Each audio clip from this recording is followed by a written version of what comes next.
Welcome back to the LEC. That's a good start of the week for Schalke 04 as they take down SK Gaming in day one. And Neon is with me to talk about this victory. Thank you for joining me, Neon.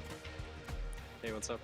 I'm great, thank you. I just have a few questions about the draft, actually, because you went for not so much prio in the early game when we look at the mid lane and bot lane.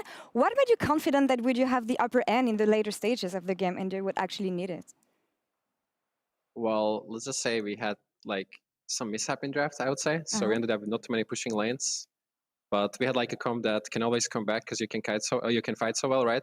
With all your champions. So I think we got good fights off, and hence we were able to get it back. I agree, and actually there's a fight I want to show you. Actually, it's at 25 minutes into the game, mid lane, SK engage, but then limit happens with Rakan. So talk me through what happened and how you won this fight. Yeah, so first off, I think Orianna cringes it a bit with her shockwave and only ult succeeds out. So right now, like there's no threat on like our follow-up, and Limit and Broken Blade just get really good ults and catch too many people like together, So it was a really easy team fight for us to play. Yeah, seizing the good opportunities to fight, and that's something that SK couldn't fight against. Another word about the meta, because you're a bot laner. Coming into the split, I was thinking that Ezreal might be one of the key picks when it comes to the bot lane, and when you look at it right now, it's 2 and 5 in the LEC. Do you think the pick was overhyped, or what's your take on Ezreal right now compared to other ADCs?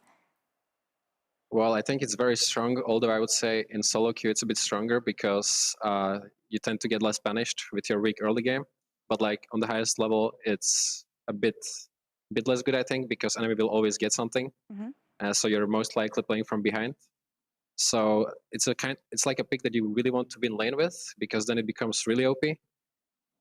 But yeah, I don't think the current LEC win rate like really reflects how good he really is. And yeah, I think we're going to see more Ezreal wins in the upcoming matches. All right, yeah, it's still week 2, actually. And as you said, I mean, unlike here for SK, they won the lane but didn't win the game. So yeah, that's not helping for Ezreal statistics here. Like SK, though, you had some lineup changes. I feel like it's going better for you than it is for them. That's something I touched on with Broken Blade, actually, last week. But how has it been going for you, this new lineup, this new mid laner, new jungler? What is the team clicking right now? Well, honestly, getting jungle and mid replaced is like the core of the team, right? So it's basically a new team in my books. So it's kind of hard losing a player like Abadagi and Gilius, who are like the main performers, the German duo of the team. But with the current roster, like with Kirei and Nuclear coming in, I think we're doing pretty well, yeah. Oh, you're doing great, and I hope you can get used to these new players, as you said. But for now, Neon, thank you so much for the interview, and good luck on the game tomorrow. Yeah, thank you too. Thank you. And